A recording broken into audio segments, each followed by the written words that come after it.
up to 50% வரை தள்ளுபடி. S, நம்ம பாண்டிச்சேரி நேரு ஸ்ட்ரீட் ரவி கலர்ஸ்ல இப்போ அதிரடியான ஆடி தள்ளுபடி ஸ்டார்ட் ஆயிடுச்சு. ஜஸ்ட் 999க்கு 4 குர்தீஸ் 899 வர்த் உள்ள இந்த ஜிவாமி ஷேப் பேக் இப்போ உங்களுக்காக ஜஸ்ட் 399 தான். 399க்கு 2 லெகின்ஸ், ஆங்கிள் லெகினும் இருக்கு, ஃபுல் லெகினும் இருக்கு. பிராண்டட் இன்னர் வேர்ஸ்ல ஜஸ்ட் 100 and 200 தான். இங்க டி-ஷர்ட், ட்ராக் பேண்ட், ஷார்ட்ஸ் எல்லாம் ஜஸ்ட் 100 to 200 தான். விமென்ஸ்க்கான நைட் ட்ரெஸ், ட்ராக்ஸ் இது எல்லாமே கிளியரன்ஸ் இல்ல ஜஸ்ட் 100 ல 250 வரைக்கும் தாங்க. முக்கியமா நம்ம வீட்டு கிட்ஸ்க்கு கிளியரன்ஸ் இல்ல ஜஸ்ட் 100 ல 200 குள்ளேயே இருக்கு. அது மட்டும் இல்லாம இங்க இருக்கிற A to Z எல்லா கலெக்ஷன்ஸ்க்கும் ஸ்பெஷல் டிஸ்கவுண்ட் இருக்கு. அப்படியே இன்னும் வெயிட் பண்றீங்க? உடனே கிளம்பி நம்ம பாண்டிச்சேரி நேரு ஸ்ட்ரீட் ரவி கலர்ஸ்க்கு வாங்க. அண்ட் மறக்காம இந்த வீடியோவை ஆடி தள்ளுபடியில அசத்தலா ஷாப்பிங் பண்ணணும்னு நினைக்கிற உங்க ஃப்ரெண்ட்ஸ் அண்ட் ஃபேமிலிஸ்க்கு ஷேர் பண்ணிடுங்க.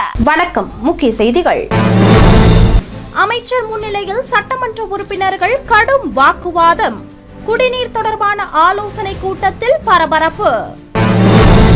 முத்தியால்பேட்டையில் காவல் நிலையத்தை முற்றுகையிட்ட மீனவர்கள். இருதரப்பினரிடையே ஏற்பட்ட கருத்து வேறுபாடால் வாக்குவாதம். கோப்பு அனுப்பி 50 நாட்களுக்கு மேலாகியும் சபாநாயகர் தேர்தலை நடத்த ஆளுநர் அனுமதி அளிக்கவில்லை. தற்காலிக சபாநாயகர் அன்பழகன் குற்றச்சாட்டு. கோட்டக்குப்பத்தில் கஞ்சா விற்ற 3 பேர் கைது. குற்றவாளிகளிடம் இருந்து 3 கிலோ கஞ்சா பறிமுதல். இனி விரிவான செய்திகள். குடிநீர் பிரச்சினை தொடர்பாக அனைத்து கட்சி சட்டமன்ற உறுப்பினர்கள் ஆலோசனை கூட்டத்தில் அமைச்சர் முன்னிலையில் சட்டமன்ற உறுப்பினர்கள் கடும் வாக்குவாதத்தில் ஈடுபட்டதால் பரபரப்பு ஏற்பட்டது. புதுவை மாநிலத்தில் குடிநீர் பிரச்சினை தொடர்பாக அனைத்து கட்சி சட்டமன்ற உறுப்பினர்கள் ஆலோசனை கூட்டம் பொதுப்பணித்துறை அமைச்சர் மல்லாடி கிருஷ்ணராவ் தலைமையில் ஆகஸ்ட் 18ஆம் தேதி நடைபெற்றது. இந்த கூட்டத்தில் சட்டமன்ற உறுப்பினர்கள் தங்கள் தொகுதிகளில் நிலவும் குடிநீர் பிரச்சினைகளை அமைச்சர் மல்லாடி கிருஷ்ணராவிடம் தெரிவித்தனர். அப்போது தற்காலிக சபாநாயகர் அன்பழகன் தனது தொகுதியில் 2 மேல்நிலை குடிநீர் தேக்க தொட்டி இருப்பதாகவும் அதில் ஒரு தொட்டிக்கு மேட்டுப்பாளையத்தில் இருந்து நல்ல தண்ணீரும் மற்றொரு தொட்டிக்கு திருக்காஞ்சியில் இருந்து குடிக்க உகந்ததாக இல்லாத தண்ணீரும் கொண்டு வரப்படுவதாகவும் குற்றம் சாட்டினார். மேலும் இதில் நல்ல தண்ணீர் வசதி படைத்தவர்களுக்கும் தரம் இல்லாத தண்ணீர் ஏழை மக்களுக்கும் விநியோகம் செய்யப்படுவதாகவும் இதனை தவிர்க்க பொதுப்பணித்துறை அதிகாரிகள் நடவடிக்கை எடுக்க வேண்டும் என்றும் இல்லை என்றால் போராட்டம் நடத்தப்படும் என்றும் தெரிவித்தார். அவரைத் தொடர்ந்து சட்டமன்ற உறுப்பினர் ஜான்குமார் நகர் பகுதி முழுவதும் குடிநீர் சுத்திகரிப்பு எந்திரம் வைத்து பொதுமக்களுக்கு நல்ல குடிநீர் வழங்க வேண்டும் என்றார். அவரை தொடர்ந்து பேசிய சட்டமன்ற உறுப்பினர்கள் கார்த்திகேயன், விக்னேஷ், கண்ணன், செந்தில் ஆகியோர் தங்கள் தொகுதியில் குடிநீர் உப்புத்தன்மையாக இருப்பதாகவும் இதனை சரி செய்ய பலமுறை கோரிக்கை விடுத்தும் எந்த நடவடிக்கையும் எடுக்கப்படவில்லை என்று குற்றம் சாட்டினர். அப்போது சட்டமன்ற உறுப்பினர் நேரு பாகூர் உள்ளிட்ட கிராமப்புறங்களில் இருந்து ஆழ்துளை கிணறு அமைத்து நகர பகுதிக்கு குடிநீர் கொண்டு வர வேண்டும் என்றார். அதற்கு பாகூர் தொகுதி சட்டமன்ற உறுப்பினர் செந்தில்குமார் எதிர்ப்பு தெரிவித்து கிராமப்புறங்களில் இருந்து தண்ணீர் எடுப்பதில் உள்ள சாதகம் பாதகங்களை ஆராய்ந்து பிறகு அதற்கான நடவடிக்கை எடுக்க வேண்டும் என்றார். ஒரு கட்டத்தில் இருவருக்கும் இடையே கடும் வாக்குவாதம் ஏற்பட்டது. உடனே சட்டமன்ற உறுப்பினர் நேரு அரசை குற்றஞ்சாட்டியபடி கூட்டத்தை புறக்கணித்துவிட்டு வெளியேறினார். இந்நிலையில் சட்டமன்ற உறுப்பினர்கள் கருத்துக்களை கேட்ட அமைச்சர் மல்லாடி கிருஷ்ணராவ் குடிநீர் பிரச்சினை குறித்து பொதுமக்கள் எளிதாக புரிந்து கொள்ளும் வகையில் ஊடகங்கள் மூலம் விழிப்புணர்வு ஏற்படுத்த வேண்டும் என்றும் புதுச்சேரியில் சுமார் 7 தொகுதிகளில் குடிநீர் பிரச்சினை உள்ளதாகவும் முதலில் அந்த தொகுதிகளில் நிலவும் பிரச்சினைகளை தீர்க்க உடனடியாக நடவடிக்கை எடுக்க வேண்டும் என்றார். மேலும் கிராமப்புறங்களில் இருந்து நகருக்கு குடிநீர் கொண்டு வருவதற்கான நடவடிக்கையை பொதுப்பணித்துறை அதிகாரிகள் மேற்கொள்ள வேண்டும் என்றும் இதற்கு ஒரு சில சட்டமன்ற உறுப்பினர்கள் எதிர்ப்பு தெரிவித்தாலும் ஏற்கனவே இருக்கும் திட்டத்தை நிறுத்தாமல் தொடர்ந்து செயல்படுத்த வேண்டும் என்றார். மேலும் அவர் 100க்கும் மேற்பட்ட பொதுப்பணித்துறை அதிகாரிகள், அமைச்சர்கள், சட்டமன்ற உறுப்பினர்களின் உதவியாளர்கள் என்று கூறிக்கொண்டு அலுவலக பணிக்கு வராமல் இருப்பதாக தகவல் வருவதாகவும் அவர்கள் உடனடியாக பணிக்கு திரும்ப வேண்டும் என்றும் அமைச்சர் மல்லாடி கிருஷ்ணராவ் உத்தரவிட்டார். இந்த கூட்டத்தில் தற்காலிக சபாநாயகர் அன்பழகன், அமைச்சர் ராஜவேலு, சட்டமன்ற உறுப்பினர்கள் செந்தில்குமார், கார்த்திகேயன், செந்தில், விக்னேஷ், கண்ணன், ஜான்குமார், ஐயப்பன், மோகன்தாஸ், பொதுப்பணித்துறை செயலாளர் முத்தம்மா, தலைமை பொறியாளர் வீரசெல்வம் உட்பட பலர் கலந்து கொண்டனர். புதுச்சேரி முத்தியால்பேட்டையில் வெவ்வேறு பகுதிகளைச் சேர்ந்த மீனவர்களிடையே கருத்து வேறுபாடு நிலவியதை தொடர்ந்து அவர்கள் காவல் நிலையத்தை முற்றுகையிட்டதால் பரபரப்பு ஏற்பட்டது.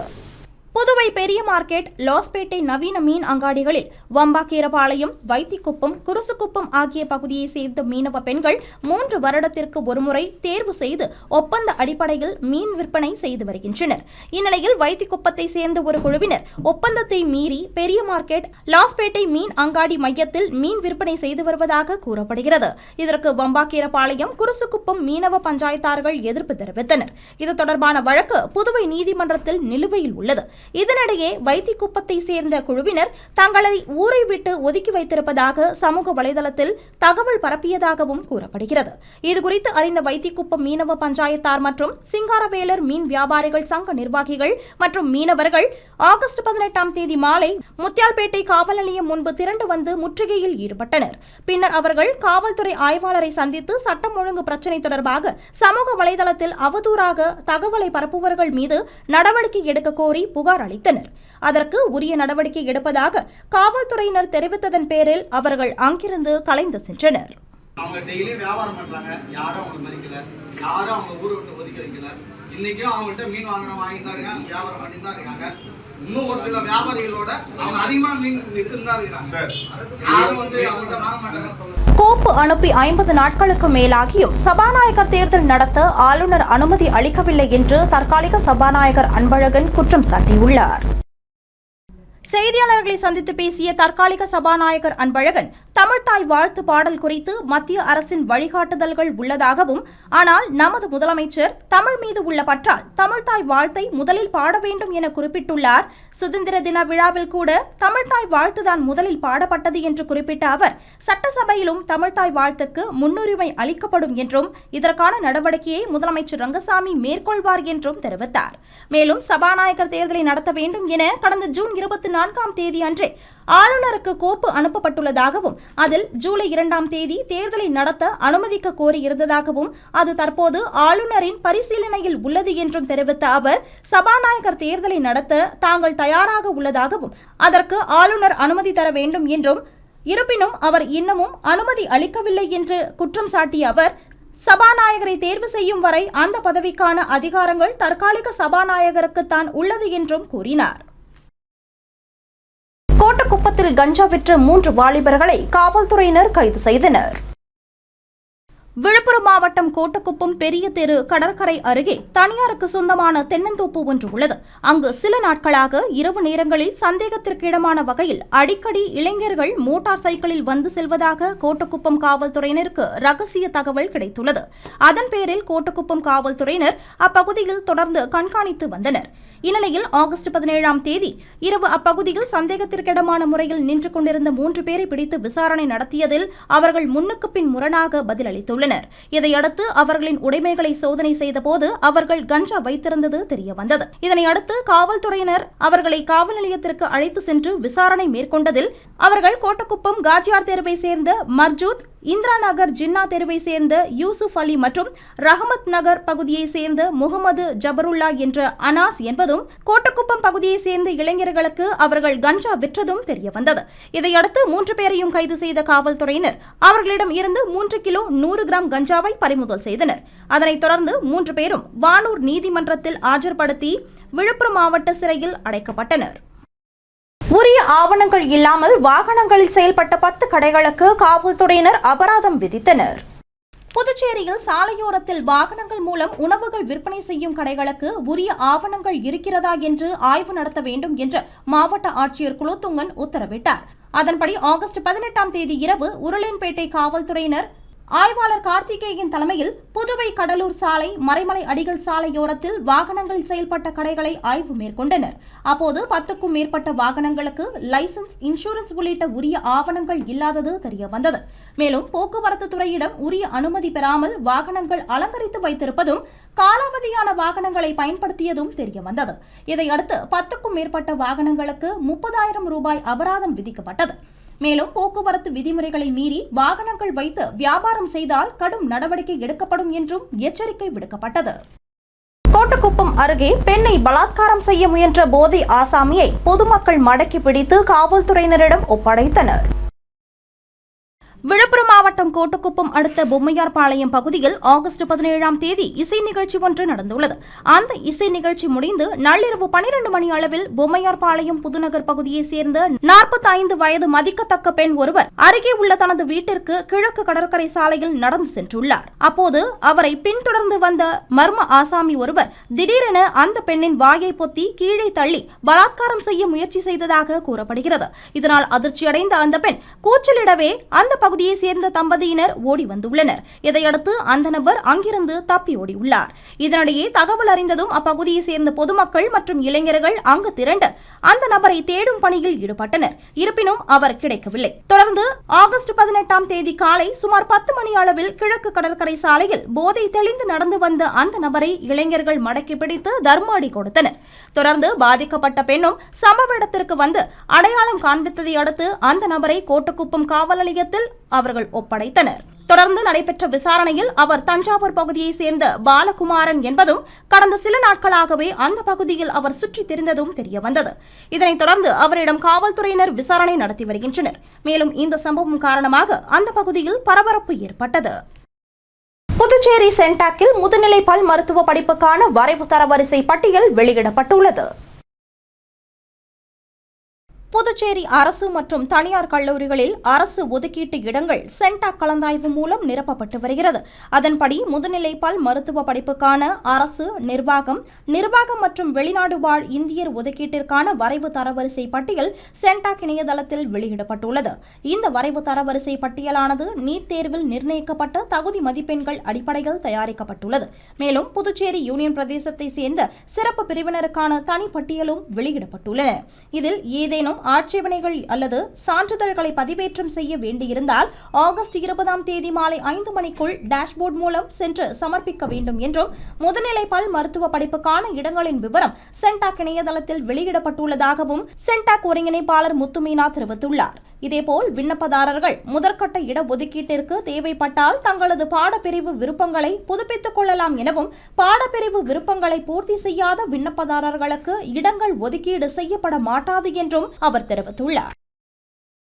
சகோதரர் வீட்டுக்குள் நுழைந்து தாக்குதல் நடத்திய விவகாரம் தொடர்பாக தமிழக அமைச்சர் மரிய வில்சன் மீதான வழக்கு வருகிற 21ஆம் தேதிக்கு தள்ளி வைக்கப்பட்டுள்ளது. தமிழக நிதியமைச்சர் மரிய வில்சன் கடந்த 2022ஆம் ஆண்டு ஆகஸ்ட் 8ஆம் தேதி புதுச்சேரி எழில் நகரில் வசித்து வரும் அவரது சகோதரர் மரிய குலோத் வீட்டின் கதவை உடைத்து உள்ளே சென்று மரிய குலோத் அவரது மனைவி கரோலின் ஆகியோரை தாக்கியதாக லாஸ்பேட்டை காவல்துறையினர் வழக்கு பதிவு செய்தனர். இந்த வழக்கு தற்போது புதுச்சேரி 1வது குற்றவியல் நீதிமன்றத்தில் நடைபெற்று வருகிறது. இந்த வழக்கில் குற்றப்பத்திரிகையை பெற தமிழக அமைச்சர் மரிய வில்சன் ஆஜராக வேண்டும் என்று உத்தரவிட்ட போதும் அவர் தொடர்ந்து ஆஜராகாமல் இருந்து வந்த நிலையில் இந்த வழக்கை ரத்து செய்ய கோரி சென்னை நீதிமன்றத்தில் அமைச்சர் மரிய வில்சன் மனு தாக்கல் செய்தார். மேலும் இந்த மனு மீதான விசாரணையில் அமைச்சர் மரிய வில்சன் சமரச பேச்சுவார்த்தையில் ஈடுபட தயாராக இருப்பதாகவும் கூறப்பட்டுள்ளது. இதனிடையே அமைச்சர் மரிய வில்சன் மீதான வழக்கு புதுவை 1வது குற்றவியல் நீதிமன்றத்தில் விசாரணைக்கு வந்தது. அப்போது அமைச்சர் தரப்பில் வழக்கறிஞர் ஆஜராகி சென்னை நீதிமன்றத்தில் சமரச தீர்வு மையத்தில் விசாரணைக்கு வந்தது. ஆனால் தமிழக சட்டசபை நடைபெற்று வருவதால் நீதிமன்றத்தில் ஆஜராக இயலவில்லை என்று குறிப்பிட்டார். இதனைத் தொடர்ந்து இந்த வழக்கை வருகிற 21ஆம் தேதிக்கு தள்ளி வைத்து நீதிபதி உத்தரவிட்டுள்ளார்.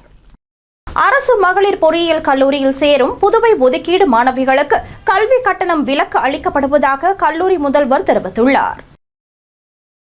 புதுச்சேரி அரசு மகளிர் பொறியியல் கல்லூரி முதல்வர் வெளியிட்டுள்ள செய்திக்குறிப்பில் 2026-27ஆம் கல்வி ஆண்டிற்கான சென்டாக் முதல் கட்ட தற்காலிக ஒதுக்கீட்டின் கீழ் மகளிர் பொறியியல் கல்லூரியில் இடம் கிடைத்த மாணவிகள் தங்களுடைய சேர்க்கையை உடனடியாக உறுதிப்படுத்திக் கொள்ள வேண்டும் என்றும் புதுச்சேரி குடியிருப்பு ஒதுக்கீட்டின் கீழ் சேர்க்கை பெறும் தகுதியான மாணவர்களுக்கு கல்வி கட்டணம் விலக்கு அளிக்கப்படுவதாகவும் பிடெக் படிப்பில் சேரும் மாணவர்களுக்கு ஆண்டுக்கு 25,000 பிகாம் படிப்பில் சேரும் மாணவர்களுக்கு 6,250 ரூபாயும் கல்வி கட்டணம் விலக்கு அளிக்கப்படும் என்றும் முதல் கட்ட ஒதுக்கீட்டில் இடம்பெற்ற மாணவிகள் ஆகஸ்ட் 19ஆம் தேதி மாலை 5 மணிக்குள் கல்லூரியில் சேர வேண்டும் என்றும் கூறப்பட்டுள்ளது.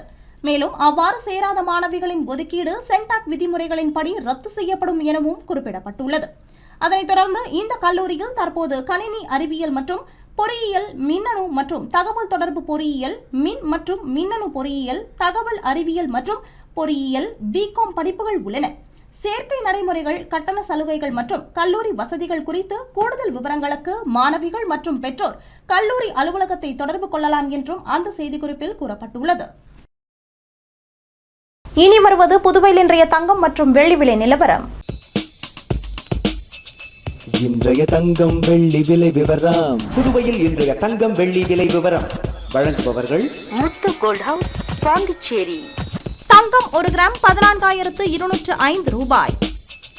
இன்றைய தங்கம் வெள்ளி விலை விவரம்.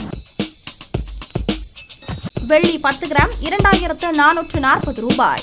இத்துடன் ஏஎம்என் செய்திகள் நிறைவடைந்தன. வணக்கம். புதுச்சேரி. உங்கள் ஏஎம்என் டிவி செய்திகளை யூடியூபில் உடனுக்குடன் காண ஏஎம்என் டிவி பாண்டிச்சேரி சேனலை சப்ஸ்கிரைப் செய்யுங்கள். பெல் பட்டனை மறக்காமல் கிளிக் செய்யுங்கள்.